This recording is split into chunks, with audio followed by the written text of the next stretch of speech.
Assalamualaikum warahmatullahi wabarakatuh. Salam sejahtera dan salam Malaysia Madani. Nama diberi Nur Syazana Alia binti Sariza dari Sekolah Menengah Kebangsaan Muslim. Kod sekolah AEAA 002. Rancangan Pendidikan Malaysia 2026-2035 telah memperkenalkan konsep 5 ciri murid sejahtera bagi melahirkan pelajar yang seimbang dari segi ilmu, emosi, sasiah dan kemahiran hidup. 5 ciri tersebut dapat dilihat daripada pelajar yang berilmu, berakhlak, mempunyai minda yang sihat, kreatif dan juga mempunyai semangat patriotik.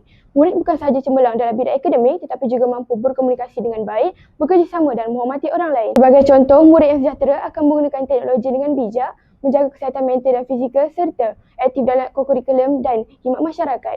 Melalui RPM 2026-2035, sekolah akan menjadi tempat yang lebih menyeronokkan, selamat dan bermakna untuk semua murid.